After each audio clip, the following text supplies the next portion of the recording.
The crazy thing is, right, you're doing your podcast with all these people like Baker and Reev and who you've had Harry on the podcast, like Rotor Show. Yeah. It's mental that because like I grew up watching them. I grew up watching Rotor Show and that, and that must be mental having him on the podcast. Well, it's weird as well because like most people our age have grew up watching these lads, and it's funny because we had Harry on a Pitchside live stream. I think it was like the first week I was on the job, so it's already weird. You're coming in and like Freezy and Chips your boss all of a sudden, and then so it's sort of taking everything in. It's a bit of a mad scene to jump into. How did you get in it with them? How did you get into that job? Like, did they come reach out to you, or did you like sort of put a CV and say, "Oh, please give me a job"? Well, no. Well, it was a CV situation. So essentially, a job came up for Pitchside producer, and I put in for it. Didn't get it, or presumed I didn't get it because it'd been a few months. And I was on holiday at Hideout in Croatia. So like obviously hungover, smash whatever, and then all of a sudden I see the job application again. And essentially, like, the job was still open, and I got a last-minute email from the MD, and he's like, can you do an interview? So I'm on holiday. I've only got me, like, my shit holiday shirts. So I'm jumping in a Zoom call for, like, what's going to be, like, a big job. A big interview that I really want. And, blag it. But I think the real reason I got the job is, do you know Proddy C off Fellas? Yeah. Oh, yeah. So I know him from, like, radio days, doing, like, student radio and that. And he student radio at like? So I did it. My student station was called Spark Sunderland in Sunderland, and then he did one in Bournemouth or some shit. Yeah. And they have like these conferences every year, and I met him like smashed one year. Like he was like a year above me or something. Anyways, sort of stayed semi in touch, and I'm pretty sure he just like threw my name in the hat, and he was like, "Hire this lad." So I owe everything to him because I was like in a completely different job. Yeah. And somehow he sort of blagged me it, I think. That's actually so class. That's class. He's still on it, isn't he? Yeah. So he's smashing it. So he the thing is, he sort of did the hard graft getting into the job. You know, he went to podcasting at different studios, and then he just managed to sort of swoop me over really quickly, which was nice of him. And then he pulled you in, and then all from there. Yeah, mate. That's pretty class. Yeah, it's been a mental job. It's 6 months in or 7 months in at the moment, and it's like still every morning I'm like, what the fuck am I even doing this? They aren't used the biggest UK like specific football podcast, or well, probably be the world, to be fair.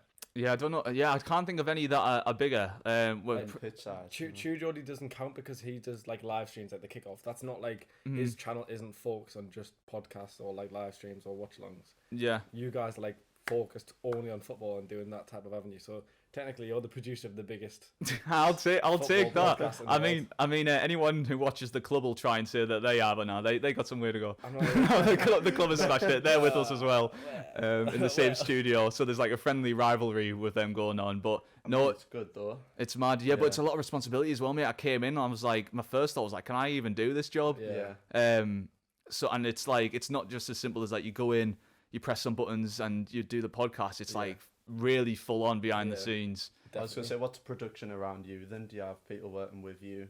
Until very recently, it was literally just me working on Pitchside and The Last Lap, and I'll just do everything, editing, prepping, live streams, and like it's all on you.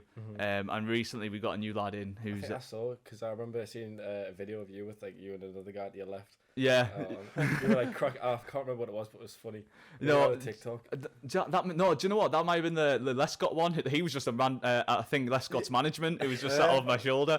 Who came. Oh right, no, yeah. But we do have a new lad who's doing some editing. Yeah. So that's sort of like taking a little bit of weight off us. But yeah, it's just full on. Like having Lescott on. Weird. Yeah. But he was a sound bloke. To be fair, he came in and like. You don't know how they're gonna be. Yeah, with footballers and that. Yeah, and it's like I didn't get like I was wondering if I'm gonna get. I've only get starstruck really over like Newcastle players. Like I get more starstruck over meeting James Perch. Over meeting like Lescott, which is weird. But he's sound, to be fair, like really down to earth, which is nice because you don't want them to meet these like big footballers and realise all the pricks. You hear stories of like YouTubers doing videos with footballers and it doesn't go too well at Was all. that Nile Ranger one? Did you ever watch the Nile Ranger podcast? Yeah. Mate, he's just a weird man. Oh, Nile Ranger. He has to have an NDA for all girls. Imagine Is that a thing? Yeah, he has to have an NDA because obviously he got that sexual harassment claim. put against him or filed against him. So he has to, every single time now, when he ever goes with the lass, he has to bring NDAs with him. Any lass who goes near Nile Ranger at this point, I don't even know what to say to him. Any football club that goes near him, it's just like that guy has played football for like 20 years and made 10 appearances probably over the span of his career. Do you know what's actually the crazy thing with Nile Ranger? He messaged my brother, right? He's like a bit of a chav. Like, yeah. I swear to God, he messaged my brother on Instagram saying like, "Oh, we'll have to meet up one time," out of nowhere. Actually, it's because when he went to Ibiza, do you know those like temporary tattoos that you can get? Aye. He got Nile Ranger tattooed across his back. Oh, wait. The Nile Ranger's now... That's how much he's scraping the barrel for fans, Nile Ranger. He's like, I found a guy with a fake tattoo. One person in the football community likes me. I love you. Do you want to go on a night out, please? Best friend, here we go. He was just like, "Oh, we need to meet up in town. Like, I need to have some guys up there." And like... Did he meet up? No. But he randomly That would have been a story to tell going on with Nile Ranger. We're literally like watching a football game and out of nowhere he just goes, "I've just got a DM from Nile Ranger." Like, a message from Nile Ranger here. A message to all. I wonder what he's up to these days. Maybe he's grown up and matured a bit. I just remember like, No, he hasn't. No. Yeah. He added him on Instagram and he's like out every single weekend, like, where's he getting his money from? I don't even want to know, actually. Probably can't even say, can he? I don't know. He'll probably be asking to get on Pitchside. Jesus Christ, no thanks, man. That'd be so funny, because you just slew him. Get him on, just slew him. Just get Tom stuck into him. Tom and Nile Ranger on a podcast. Oh my God. Yeah. There's a few TikToks in that one. I was going to say, Tom Garrett is a personality, like. Yeah, he's a good lad as well. People think that we genuinely like butt heads. But like he's gonna be bald soon, actually, because of me. Really? Yeah, because we had a bet. Because I was chatting shit saying that Newcastle were gonna finish higher than Man U in the league. Yeah. And this was at a time that we were doing class. It was like around Christmas time. Yeah. And they were like, right, well, if Newcastle finish above Man U, Garrett goes bald. If they finish above us, I go bald. So these recent results have been something. Yeah, because at one point they were like 8 points ahead of us, and I was like, "Fucking hell, I'm losing my hair." Yeah. And the thing is with him, like he's he's a handsome lad. Yeah. He's got a nice beard going on as well. So like, if you're gonna be bald, you may as well have a beard. He's still got the beard as well. Beard to go with I can't grow it, mate. I'll look like Van Gerwen if I was bald. I swear to God. So I was shitting it. You look like Ten Hag. Yeah, genuinely. But recent results, he'll be shitting it now. He'll be shitting it. That 5-1. Do you know what it is? I might as well just leave now and let you two talk. Liverpool fan over here. Oh, you can tell off the Scouse accent as well. I've never actually met a Liverpool fan with a Scouse accent. This is what I get all the time. We'll go with the Liverpool fans, but you can speak your piece. Let me guess, is it like your dad's granddad was a Liverpool fan? No, my dad's a Liverpool fan. Oh, there you go. Is he from Liverpool? No. No, so the story behind it is my granddad, who's a Sunderland fan, went to my dad and his brother, my uncle, went, "What team do you want to support?" My dad went Liverpool, his brother went Man U. And then that was it. Yeah, like there wasn't a brotherly rivalry anyways. We're like, I'll support Liverpool, I'll support Man U. Fair enough. And you got Liverpool. And then I got Liverpool. And Liverpool aren't doing too well. You know, it's a shame now, isn't it? So I've lived through worse times. Yous are brutally bad. Honestly, Liverpool versus Chelsea the other day. One of the worst games I've watched in a long time. It was hilarious. It was like, do you know when you It wasn't. It was not hilarious. It was from our perspective. It's like it reminded me of like when you're playing for your school footy team in like year 6 and everyone's just chasing after the ball. It's not touching. It's just bouncing about everywhere. It was such a bad standard of a match. It was like the NCD open age team. Don't even do that. Don't even do that. Are you Klopp out? Development side. Are you Klopp out? No. I am. I'm Klopp out. I'm not a Liverpool Do fan. you know what it is? We've had like multiple discussions about this before. Like, to be fair, it's a system that he's got. He's used to having 3 midfielders that are like high press midfielders, and when you've got, I could talk about Liverpool in the season for ages, to be fair. When he had Wijnaldum and he had Henderson, who were 2 extreme high press midfielders in their prime, and then when you've got Henderson that's old as shit and he can't run anymore, and then you've lost Wijnaldum, who was like literally so pivotal to their success. You've lost both of them and never replaced them properly with the same character. So that's why they're doing so bad. What's your opinions on it? Like, for me, it's like, yeah, you can make this midfielder excuse for a little while, but when you've just spent loads of money on Nunes and Gakpo, and then like you're losing to fucking teams halfway down the league, you still have better midfielders than the majority of the Premier League. So the fact that you lose to some of them and then weirdly perform well against the bigger teams, It's What, just like beating Man U. yeah, which that was just That's an one-off. anomaly, That was mental. But like, I just think like if Klopp was such a great manager, obviously he's done amazing stuff at Liverpool, but surely you're able to adapt and find a way to make it work for the short term at least. That's the thing is, he's got. I think Klopp's one of those managers who's stuck in what he likes to do and doesn't want to change. And that's a sign of a 4-3-3. Yeah, every game. Yeah, I've said since before the World Cup, just go to 3 at the back.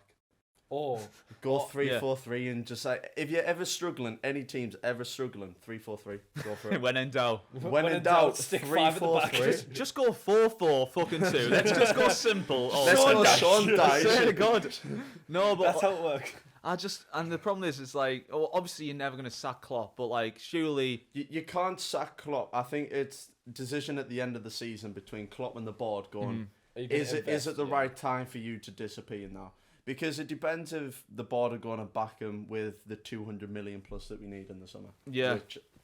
But the thing is, though, you want to spend that 200 million, but who wants to come to a club that's not even in European football? Well, they've already spent the 200 million. They're just doing it in players who aren't sent them in, so I don't even know what they're doing. Like, you had the money, if and they then spent 40 million in the January transfer window instead of getting Gakpo, which you didn't really need that. We didn't need Gakpo. You saw Man United were getting him. I like Gakpo. Gakpo's a good player. But you would have rather had. But I would have rather have had like 10 different midfielders. I think Zachariah, because I don't think the next manager. He's class. I don't think the next manager of Chelsea will want him or want to sign them. Who will be the next manager of Chelsea other than Frank Lampard? Frank bloody Lampard, Jesus Christ. You know what? I reckon Tottenham are quaking in their boots because they're after Nagelsmann now, and it's either going to be Nagelsmann or Zidane. Oh, if Tottenham end up going Luis back Enrique. to Luis Enrique. that's getting rumored about, isn't it? Yeah. It's like if Tottenham end up going to Pochettino now, if Nagelsmann goes to Chelsea, it's like like going back to your ex. It's like you forgot all the shit. You're looking at it with rose tint. It's like, oh, she was all right here and there. But you forgot that she was in your text messages every night, calling you a prick for going on a night out with the boys. Exactly. So like, there's a lot of bad things with Pochettino that like Tottenham fans have forgotten, and they got like rose tinted glasses looking at him. Yeah, definitely. It's because they're like trying to find someone to blame for how poor their board and their actual structures ran. I mean, bottling is just in their DNA now. Like that really whole team has just got no backbone. Like it gets to an 80th minute and they just capitulate every time. I mean, the worst one that you'll ever get is being in a 2-horse title race and finishing 3rd.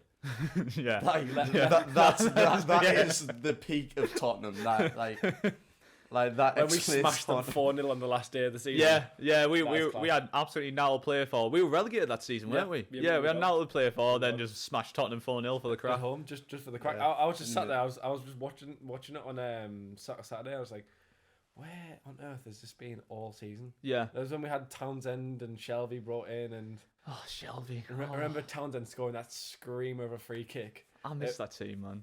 I miss Shelvey already. This season we were going to see prime Shelvey. He was gonna. I swear to God, man.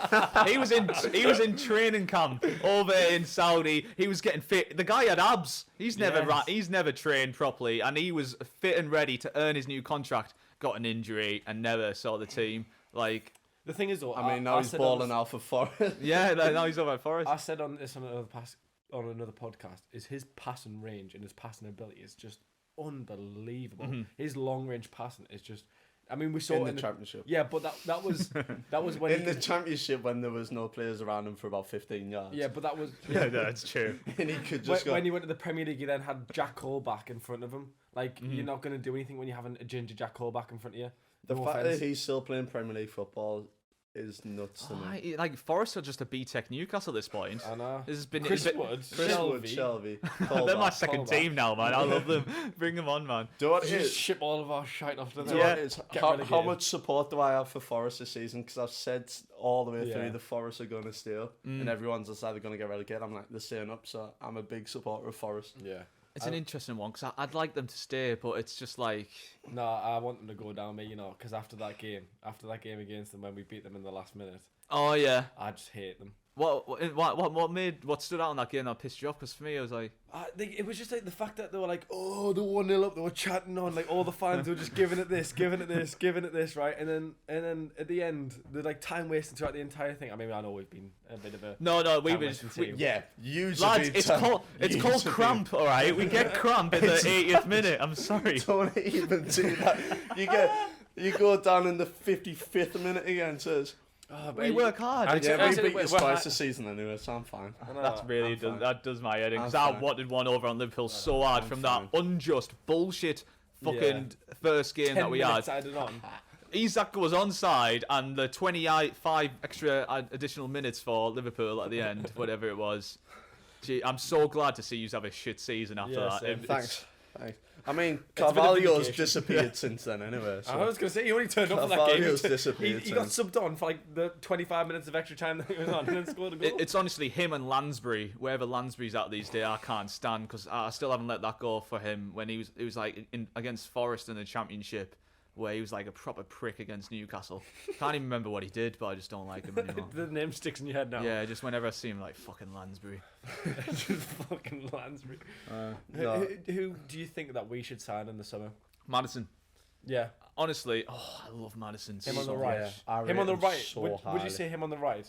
Do you know what? You could maybe, yeah, but you can play him anywhere. Just get him in the squad. Like, for me, you look at players like Longstaff and Willock who are getting into these spaces in the box, and they're just skying shots all the time. Like, Willock should have had a hat trick the other day. Oh yeah. I mean, Longstaff has about 3 shots a game or more. Like, Longstaff should have scored against Man United. He was in the 6-yard box, and he just miskicks the ball. And they're really good, but like they're not clinical in those spaces. So if you can get a clinical player either creating these chances or getting on the end of them in the box, then we're laughing. You know what, right? Joe Willock, he was clinical in his first season with us. And he has been in his loan spell, the 6 month. Yeah, he had a Cisse little 6 months, didn't he? Where he was just like, where Arsenal were like, because so do we actually want to? That's annoying though, because it hiked his price up to like 25 mil. It kept us up, but then it also hiked his price. So it was just like, it's a win-win because we actually set it up.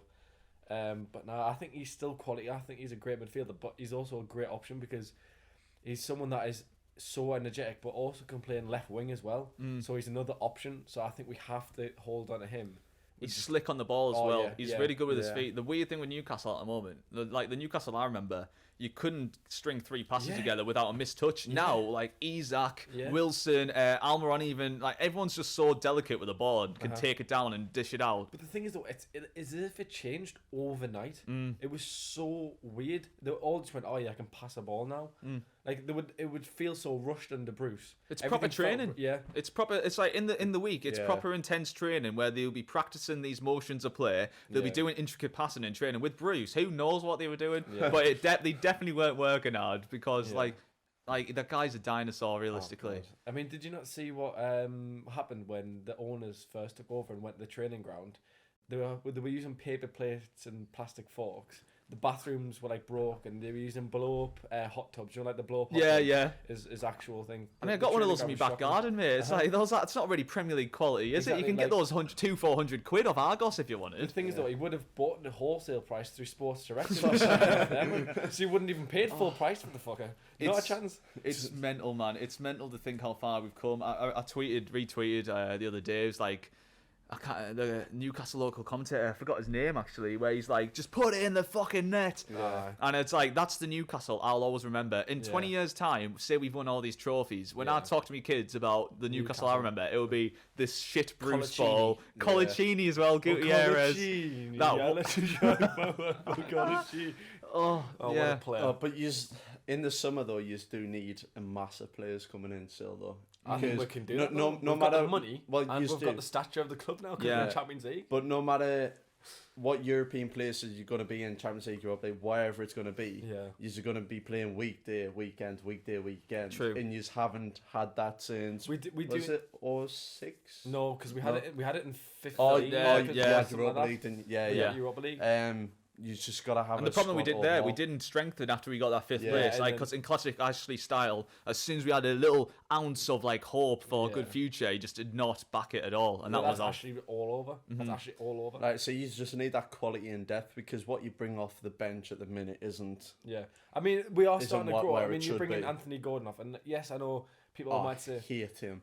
I Don't mean, even get me started on that little prick. I used to hate Honest him. to I used to God. hate him a lot. Such a prick. I like he him. is. I really He like I is like such him. a He's a prick. nice lad. I don't know what you mean. Nah, when he was at Everton, did you or did you not I hate him? couldn't stand him, Yeah. and even now it feels dirty. Yeah. But like I force myself to like him. I'm like, do you know what? He's a Newcastle guy. I'll like him now. But You Jesus should've seen Christ, it's hard work. No, underneath you still hate him. Like, The thing is, that you should have seen the podcast that we made on that, and I was like, do not sign Gordon, whatever the price, even if it's 10 million, I still wouldn't. And the day after, Gordon has a great future. He's a promising player. literally it. How are the lads? I mean, I know you've got to back like anything your club does, Yeah. like just about, but I hate him. Like, Do you know what? I with hate him, right? passion.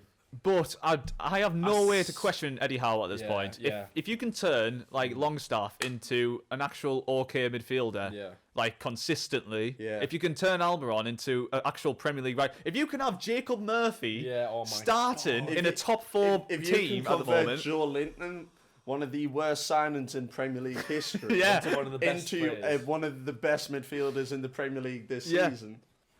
I can't question him. I The can't thing is, say though, anything. What's your genuine opinion on Jacob Murphy? Because, like I've said it before, and I'll say it again, he has no footballing ability whatsoever. I like literally 2 weeks ago, I was saying Jacob Murphy's a League One player who's blagged himself into a Yeah. Premier League. But the thing is, I fucking love him because He's He's such a absolute- shit house. he's clever. absolute- He's realised that he's looked at this squad, right, and he's like, all this investment we got, Isaac, it's going to be tricky to stick around here, really. You're going to grow quick. I'll become the club's shithouse. I was I'll gonna become say, a cult hero, cult and they'll hero. give me a new contract. Yeah. And that's what he's done. Did you see when he was walking I off was the other just day? about to say that the Man U, the time he thing. got Yeah. subbed on. He Yeah. got subbed on, and then for time wasting, he got subbed back off again. And he was like going like pretending to have an injury when he was walking off as well after playing for like Yeah. 7 minutes of football. And he's happy to do it. He's I know. happy to no ego with him. He's apparently the hardest trainer. There's Yeah. no ego, and I say that's the key part of this Newcastle team, and I hope it continues because No people egos. on about us signing.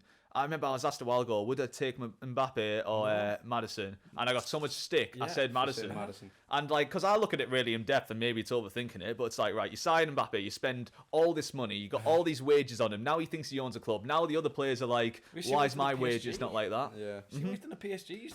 It's turmoil now at PSG. Yeah. Just because he's now the sporting director at PSG. PSG's in the shit. It's a mess, but it's what Man United did for years. They got these players, high wages, ego signings. Why don't you just sign the players that work, Dan Burn, and slowly build in the areas that you need? Oh, Kieran Tierney, if we get him next season, Yeah, that'd be good. perfect left back. That'd be good. High press left back, but he loves running up and down. And It he, is our and weak he stays spot. out on the wing as well. I'd love him, me. Yeah, because like even I thought Dan Burn against West Ham. I love Dan Burn, but he was Yeah. dead poor. And like we were 5-1 up, but like in the first 5 minutes, he gave the ball away Yeah, constantly. shaky. He was getting outrun by Bowen. They almost scored at the start, and it's like he can only do so much. I mean, in he's left not back. the love the most lad. mobile. Of Yeah, players, he's is done a he? He's great not job. Oh yeah, Yeah. it's what we needed though. Yeah. We needed that someone that is just going to be absolutely dedicated for the next couple of months. Yeah, He to wears get his us heart through. on the sleeve. Oh, That's what yeah. he does. yeah, and it's I'm I'm important. going to get me suit measured. No, it's important to have the local lads as well. This is Yeah, another key thing. You need live. to have the people who know what it's about amongst the squad, so they Yeah. can like tell the new signings coming in how important it is to. Yeah, like I'm gonna. 110%. He's gonna outwork whatever new signings coming in. So you've got to earn your place. Yeah. like you've got to earn your place. And I mean that's what all the players are doing at the moment. The reason why Eddie Howe's selecting the players that are in the 11 is because they've earned the spot. I mean Callum Wilson the other day came on and scored, and then he's got his place in the next Yeah. game against West Ham. But he's now got 12 goals against West Ham in his career. Yeah, I know. Oh, I'll tell you what I'm loving is Wilson and Antonio on this. What was it on BBC? Yeah, It's on BBC podcasting. BBC podcast, the back and forth they keep on having, and Antonio's not getting a sniff. Yeah, out of it. Antonio, like he's a sound guy clearly, and he's a big, strong fellow. But he had one class season a while ago. He's not a striker, really. Yeah, he's he's a not. stick He's not. guy. He's not that level of Yeah. Wilson. Antonio's not Premier League level, really. He's just like a. He's versatile, so they keep him there. He used to be a A right right back, back. then a right wing back, then a centre mid, then a winger, then a striker, then back to left back. And, like he's played everywhere, and then like you see, he had one decent season where he was striker, a yeah. striker, scored Yeah, a couple of goals. You give him a number 9 shirt, and then he just doesn't have like that proper instinct. And like Wilson, for me, he's just like there's not many strikers like Wilson where he's like just like I don't know how to describe them. Like he's very different to Isak. He's a lot more like of a target man these days, Wilson.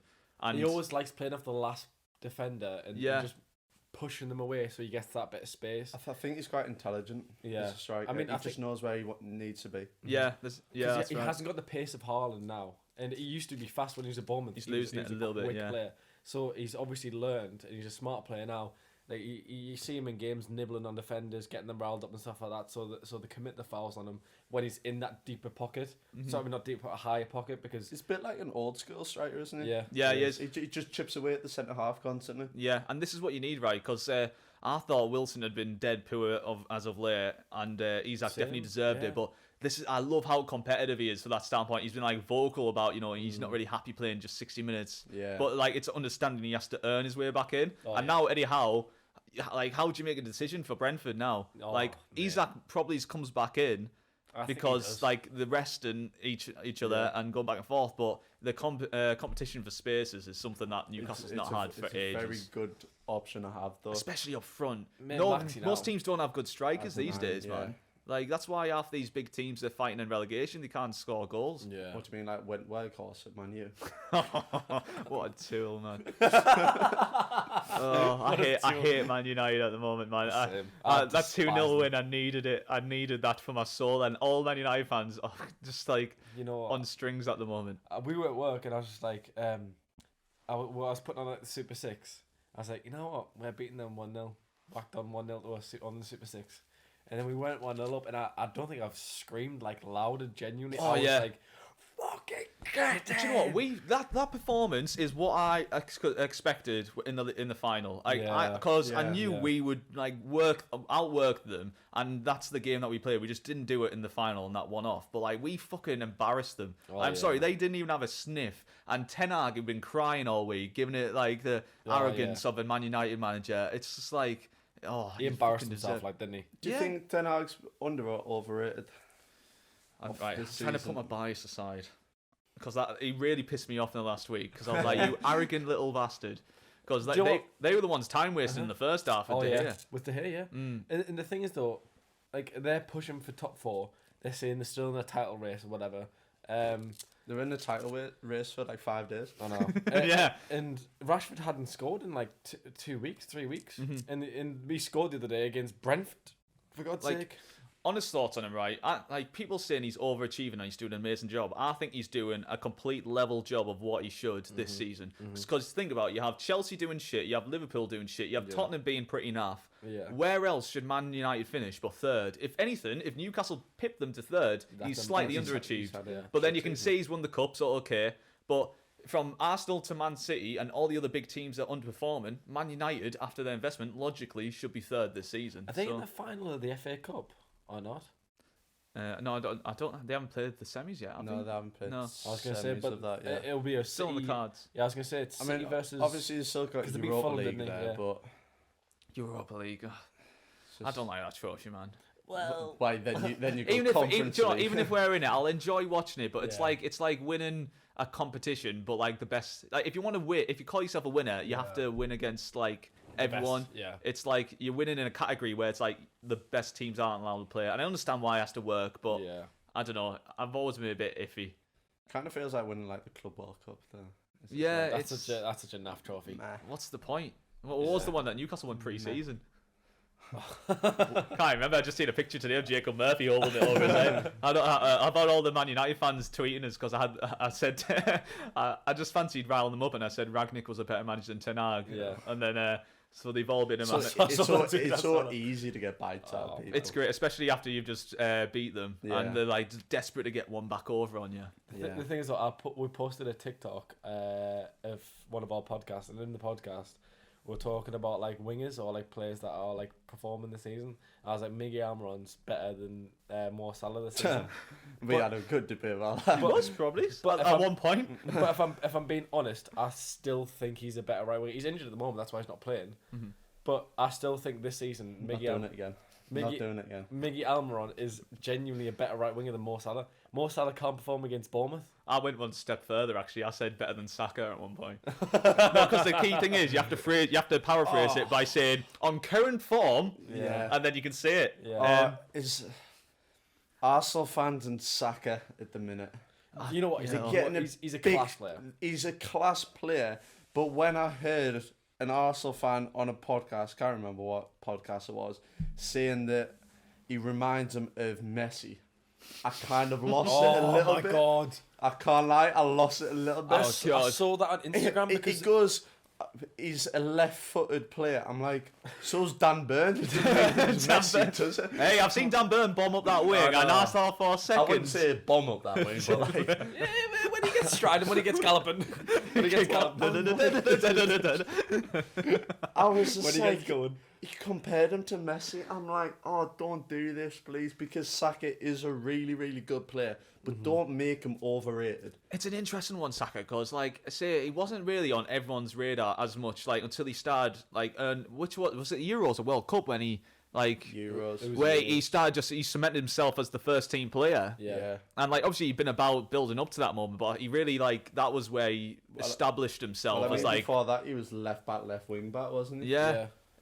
So it's a mad one for him, and I do really like him, but yeah, it's just like I look at these young players, right, and it's like there's been so many young players in the past who we thought were going to be amazing, and they've had a great spree, and they've stopped. And I'm like, can we just not build them up so much and hope? Because I want Saka to be good, because I want England to win World Cups. Exactly. So I'm like, let's just let him flourish a little bit, because like you never know when someone's going to flop until they flop. Like no one would have said Dele Alli was going to flop until it happened. It's the same We when were talking with Dan about that. Like Dan Molyneux, he's like an ex-Newcastle goalkeeper coach. We had him on the podcast, and he was just like he's the biggest flop I think England have ever had. Oh, it's an interesting one. That who's the biggest flop?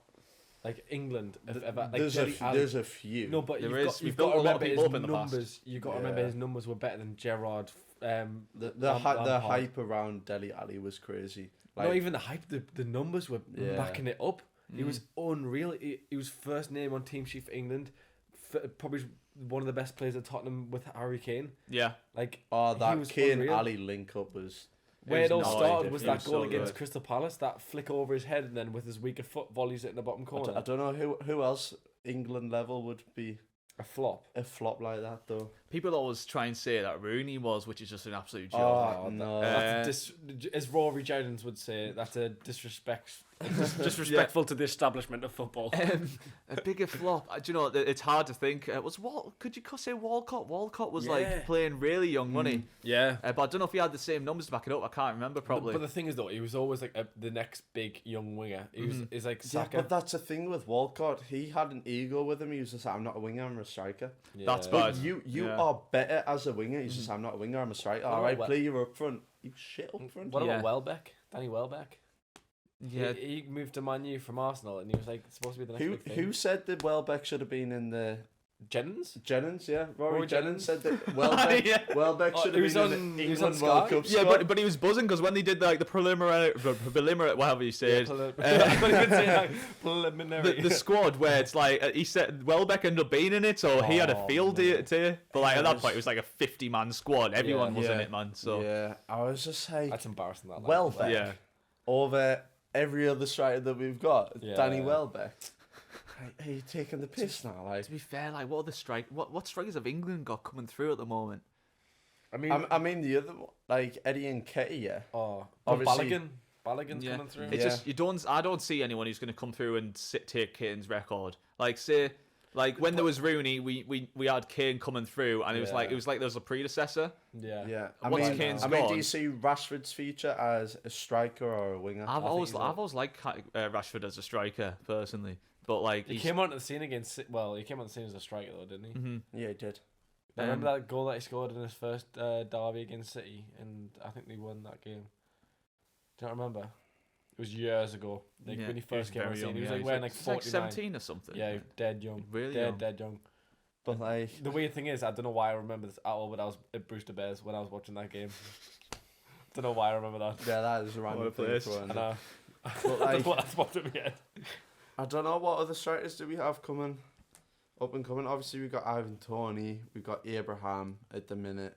Well, Balogun, I think, is the biggest English striker talent that we've got at a young level anyway. But then they always say, oh, they're not going to get into the squad straight away, so then they go play for like Nigeria or something. The thing is, though, Abraham's not even getting a touch in the squad. Yeah. So there's no hope for any young English striker right now for the next. I mean, I don't think Southgate's a fan of the Serie A. I'm not gonna lie. Yeah. Well, Tomori, why was he not even in the squad over Eric Dyer? Like this is the thing, cause just give them I don't see why they were they've been put in a squad for friendly. Just give them a run out and see how they do in the team. Tomori's been completely shut out. Same with Abraham. I mean, Abraham's stats this season haven't been amazing from what I remember. We had a look at that before. It was just because I'm a fan of his. Abraham, I really like him. Yeah, I mean, in the Premier League he was good, and he was the top scorer of the Champions League for Chelsea when they won the. Yeah, he was top scorer for Chelsea in all competitions, and then they sold him and bought Lukaku. Lukaku, who somehow actually still plays for Chelsea, I forget that he's actually coming back to them. Yeah, that's a big problem that we've talked about before. Like, what did Chelsea do? They don't have a striker, and Lukaku's coming back. What are they going to do? Do you know? Just try and make it work, may as well. Just fuck. He used to score so many goals, man. I don't see. Chelsea are just a silly club. I've been slating all their transfer business, man, because they've signed Mudryk is. Oh, Jesus. He's fucking shit. I'm sorry, right? So that game against Aston Villa, the 2 chances he missed. Do you know what? When he went through 1-on-1, he passed it, and he started running off as if he was going to score the goal. He was already celebrating. He's at the corner flag by the time that it was the ball. He had plenty of time to run to the corner flag because the ball was trickling there. It's pure. Like. The people are getting so excited over him, and obviously Alvarez is like a really good player, but it's not what they needed. They needed like instant people who were going to hit the floor running, and they just splashed money. Enzo Fernandez has come in and looked the part. I like João Felix. I do like João Felix. When I watched them play the other day against Villa, I think it was, can't remember. João Felix and Kante were the only players that I was like, they're all right. Even Alvarez, like I just didn't see him do much that was like stand out for me. Obviously he's a good player, but I think Fernandez is I mean, in the future he's going to be a cracking CDM. Yeah, I think he's the next big thing in the Premier League personally. In terms of superstars. Yeah, I think he's like a one to watch out for. But I mean, he's already won a World Cup as well. I mean, him. But Noni Madueke, like he was unreal. Did you see when he got brought on for the under-21s against France? I didn't. He came on. He got 2 assists and a goal or something. That wasn't it. 2 assists, a goal, and the man of the match. He's sat on the bench at the moment. He came on the 66th minute as well for that France game. And the bench and Mount and bringing on Gallagher in like the 80th minute. It's like Gallagher's the most overrated player I've ever seen. We're going to pay 50 million for him. Jesus Christ. He is. We're linked with him now. Yeah, we're linked with McTominay as well. 50 million. Jesus Christ. I can defend Gordon like we spoke about. I couldn't defend McTominay. Like I'm sure he's all right, but no. Thanks. He's worse than Longstaff for me. Yeah, Longstaff is twice the player of McTominay. Yeah, without a doubt. Yeah, I mean we're linked with Gallagher. I think you should go for Mason Mount because you won't get Bellingham because Bellingham's not. Yeah, you're not getting Bellingham. Not a chance. He's off the table.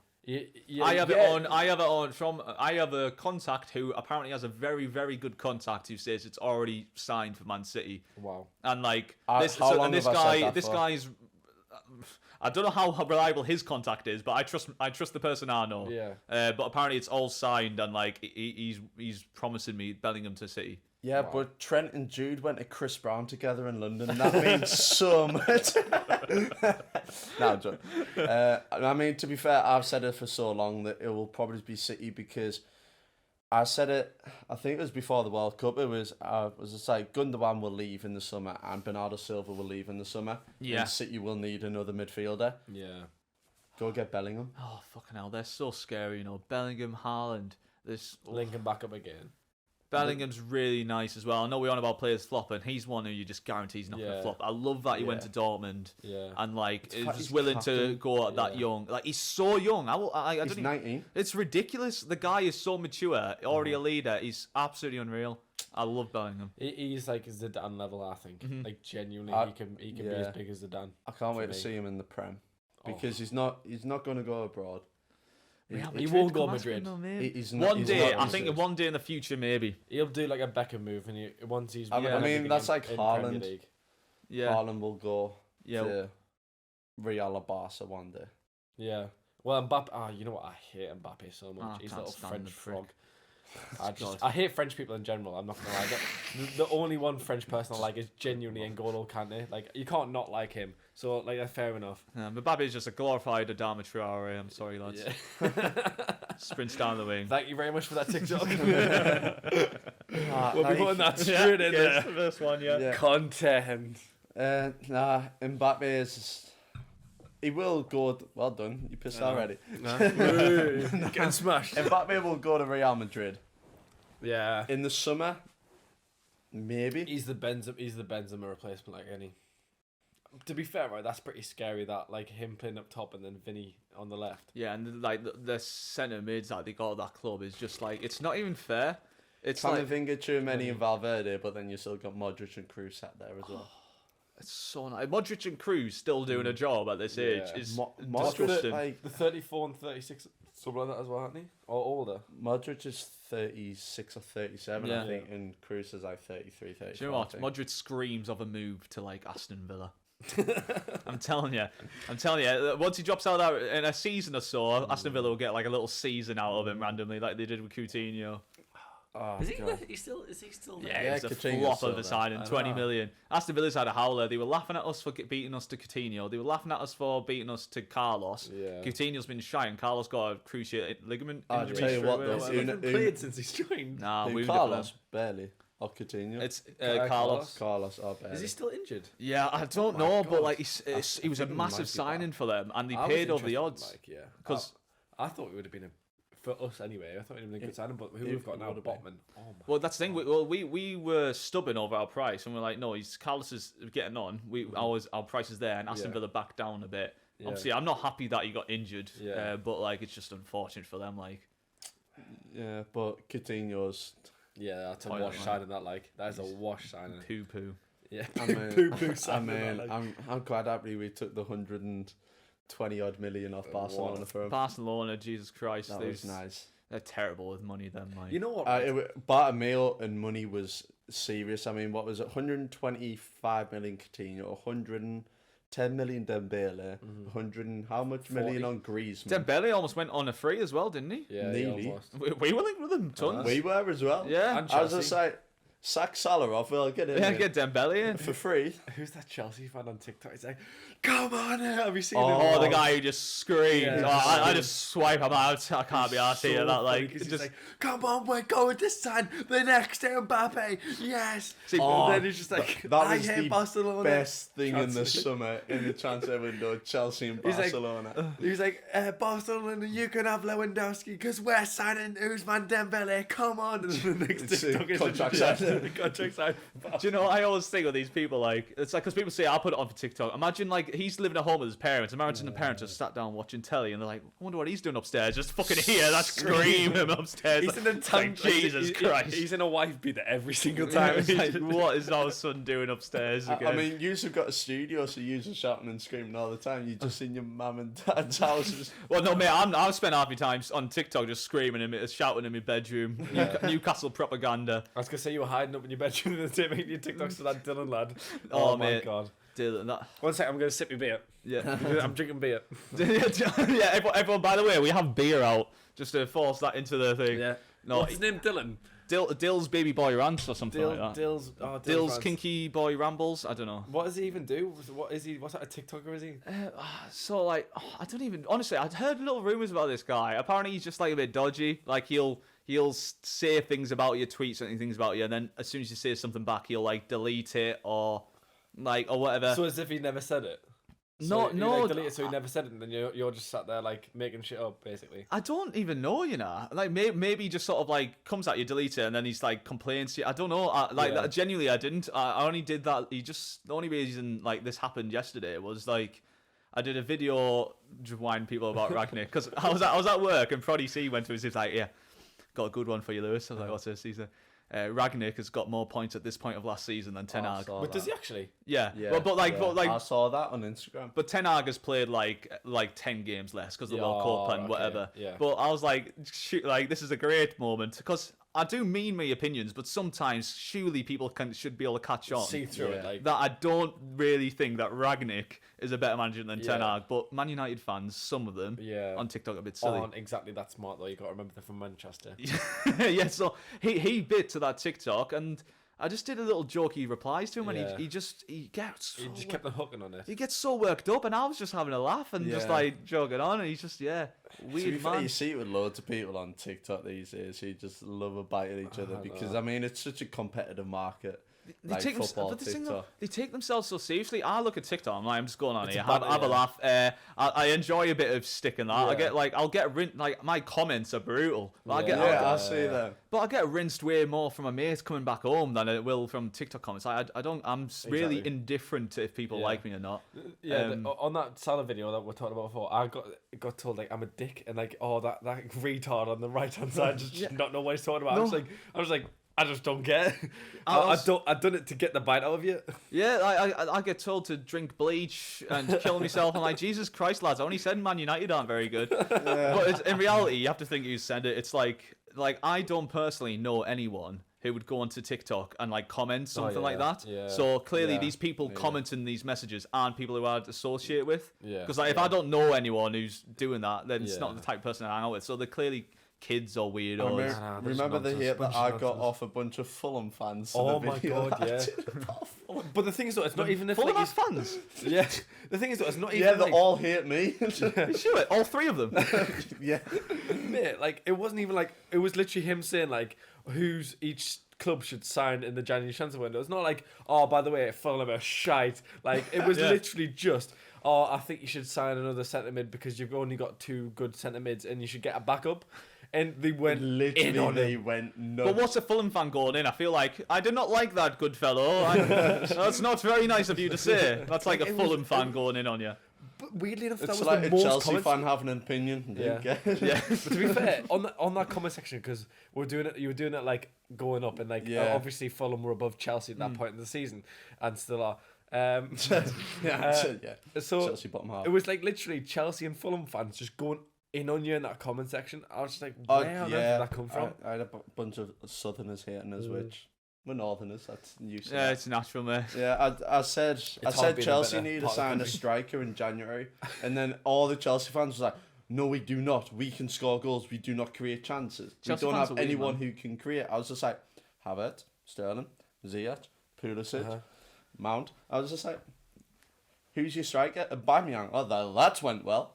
No. Chelsea fans are weird. They're very entitled. Like a lot of these big club fans are. Like I have to listen to it every day because, as I said, how do you see? He's a Chelsea fan, and like they're like, no, we're used to having success here and now. We're not a long-term project club. I'm like, stop thinking you're so entitled to success. Like each club goes through phases. You saw Man United drop off for ages, and finally they've came back and won a trophy. You need that project. So it's just like It's there's each fan base has a minority who just we dropped off for about 10 years and then picked up for 5 years and now we're at the Clans going back. And well, we've been gone for like 20 years. Yeah, here we are, we're back, baby. we had a bit of a spike with CC and Johan Kabay and Demba and then it went away. I always get this from people. They're like, "Oh, you weren't saying anything when you were doing shit." And I was like, I was a Sunderland fan until the takeover, mate. Just feed into it all. Oh man, you know what? Right, I love the fact that Sunderland were doing worse than us when we were doing bad, but I kind of do wish that they were in the Premier League. Like there's a small part of me that back, man. Yeah, just send them back down again or something. Yeah. Like there's a small part because like my other half of the family all support Sunderland. All of them support Sunderland. So I'll go there, me Newcastle kit every single time there's a game on, and wind them up. But there's a small part of me that wants them back in the Premier League just so we can just beat them every single time. No, genuinely, I want Sunderland back. There was a time I was so happy they were gone because they beat us like 5 times in a row, and I was like, right, I'm sick of this shit. I can't. I genuinely can't take this anymore. But it's not that I want Sunderland to do well, but like I think both fan bases agree. You like having that derby day, like that. You get up for it. It's like now our derby day is either. It's like I don't like Everton and I don't like Man United, so like that for me is a big game, but. Yeah. We don't have a derby. We don't have a derby right now. I said it before, like, the biggest credit you can give is I think the North East has the best footballing fans in the country. Oh, yeah. Oh, it does. Like, Sunderland fans are top and Newcastle fans are top. It's like, Well, Sunderland fans nicked off when they were in League One and the Championship a little bit. Yeah. There's some empty seats in there. Yeah. No, but like even Neville said it after the Newcastle Man United match. He was like, that was the best atmosphere he's had since he started working at Sky, and it's unreal because this is like Newcastle back to the very best. And don't get me wrong, if Sunderland like get back to their best days, the fans will be like they are there proper. Yeah, because it's up here especially. It's your life. It's a culture. It's genuinely it's your complete life and everything evolves around it a little bit. Unless you live in Middlesbrough, then we're a working class part of the country, so like football for us is just everything. We like. There's nothing else going on up there. Yeah, no, exactly. There's not much going on. That's why you live down in London now. No, I'm down there. Like, mate, I don't even do anything down there. I'm not used to it, so I just sort of sit around, just wait for the weekend, wait for football still. But yeah, like down there's so much more going on. But here, it's sort of like religion a little bit. Oh yeah. No. I haven't been to a Newcastle game since a Wolves game when we're in the Championship. Really? And it was a cup game, so I haven't been there. And you know what? I had an opportunity to go, like a couple of weeks ago. So my stepdad knows quite a lot of people like who own boxes and stuff like that. And it was the cup game. It was the Southampton game. Mm-hmm. And he was like, "Oh, I could have got a ticket to this game." I was like, "What do you mean you could have got a ticket to the game?" He said, "I could have been in the box there." Oh. It was on the screen. I was like, "Why didn't you go?" He's like, "Well, I just turned it down because it was only one ticket." I was like, "How much was it going to cost?" He was like, 130 quid. I was like, 130 quid for a box ticket? He's like, "Yeah, I know the people there. They offered us for 130 quid. I was like, "I would have taken it." Oh, I'd take that like 130. Oh. It was 4 boxes along from Shearer's box. This is I really miss going to games. That's the one because obviously I have to live in London because of work. Oh, I miss going to games so much. And even if like the Newcastle are playing like down south, we do live streams. I work the weekend, so naturally you just can't get to games. Like I had the opportunity to go to the box for Arsenal, Newcastle away at Arsenal, and I could have went into a box just through like knowing people, whatever. But like I had to work pitchside. I was like, oh. I mean, please. That would have been such a good atmosphere. I mean, the last Liverpool game that I was at was last season when we were chasing the quadruple on the last game of the season. The quadruple season, which ended with how many trophies? 2. Yeah. I remember that. Which are the trophies that you won again? FA Cup and Carabao Cup. And they were both in a COVID year, so what's the point? Cheers, lad. We were so close To the quadruple. To the quadruple. And then City are just City. But then, the season that they have a season off, Arsenal are there and we're not. Yeah. Bullshit. It's brutal. Sorry, I'm just checking if I have to upload things. Sorry. No, Don't worry. Go back to your podcast.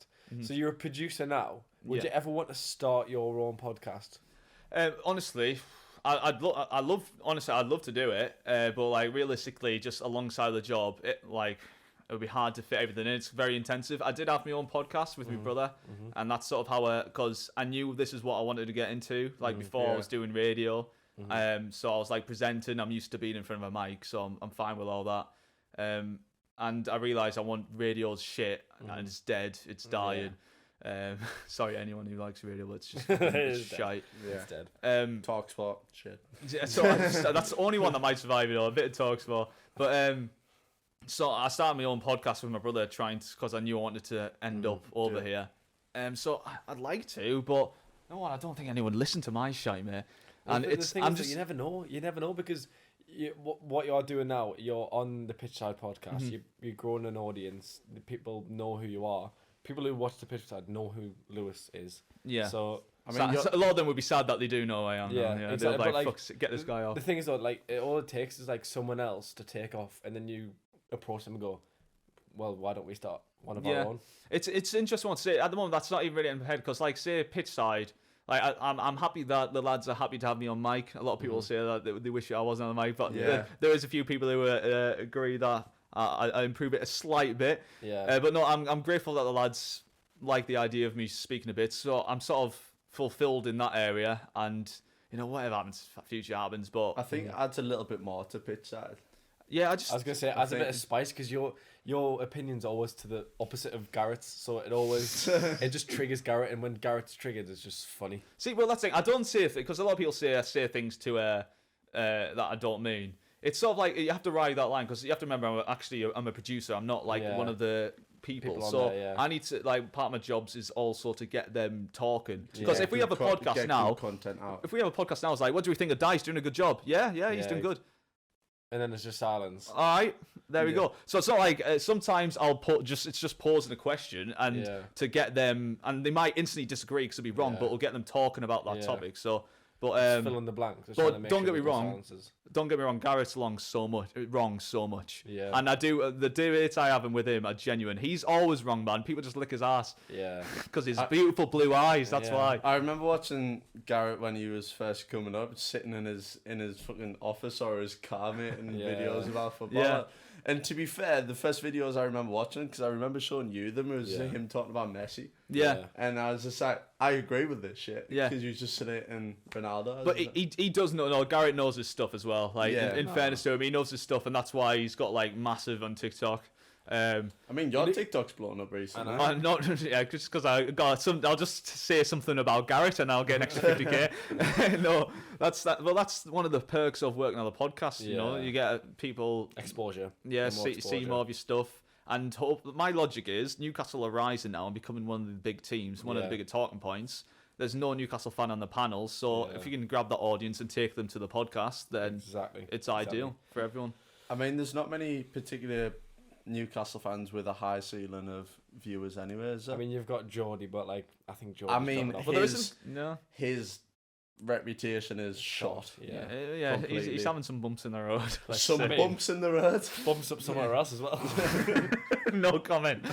No, but you're right. There's no one who's massive in the Newcastle space, and like this thing, people take everything so serious. I'm a very light-hearted guy. I'll take whatever stick I get. I find it funny if people call me a prick or whatever. Yeah. At the end of the day, I get called delusional a lot, and I'm like, two rights, because I spent all my footballing life not actually experiencing, and you will know, Newcastle fan, not actually experiencing what it's like to be a football fan. Like, it's been shit. Constant. And now there's hope, and not even just hope. You guarantee that the sky's the limit. Yeah, so if I said the other day, we're going to reach Champions League semi-final next year, and we're going to come third, and we'll win a cup. And do you know what? People are like, you're delusional. I said top 4 last season after Eddie Howe took us on a little run, because get excited. Exactly. Maybe I'm wrong, but like, just get excited, man. What's the point of just being like, yeah, you know, maybe if we reach Champions League, that'll be good, but I'll take Europa League. It's fucking boring. Like, exactly. Well, Dan Molyneux said that he went to go watch a game at Wembley. I can't remember what game it was, but he said, I'm coming back here next year to watch us in a final. Yeah. He went to see Gig at Wembley, I think. And he said like, we're coming back here next year to be in a final of the cup.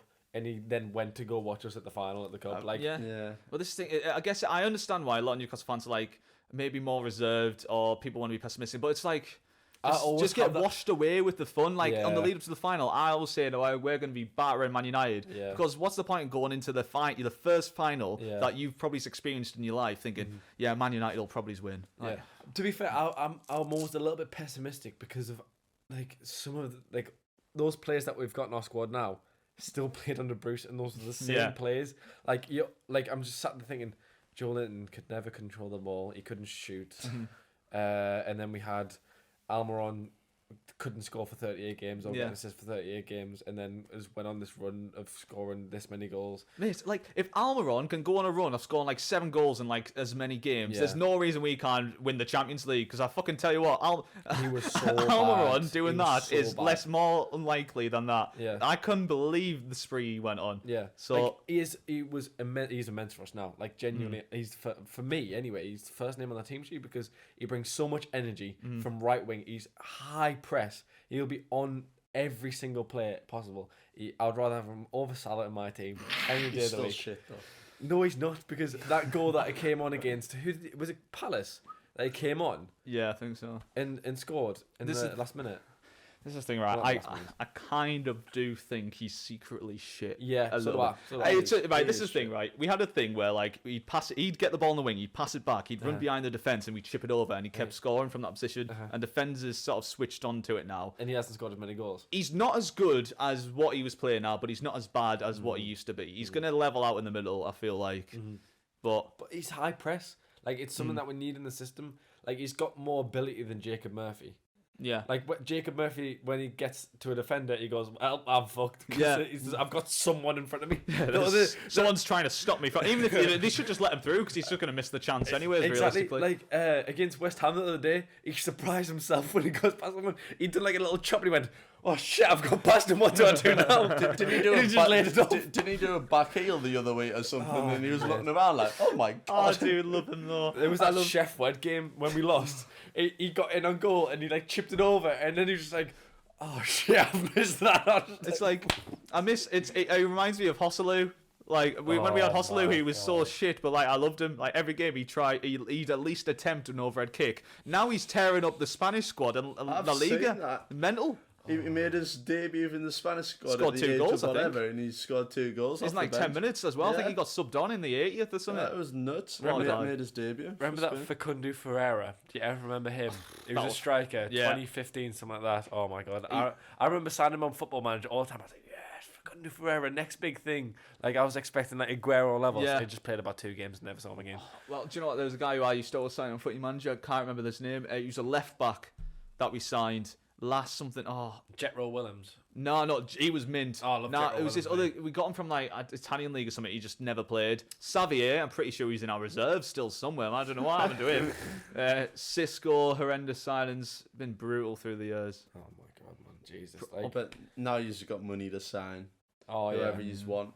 But the thing is, though, you have done well in signings because you haven't done stupid. Yeah.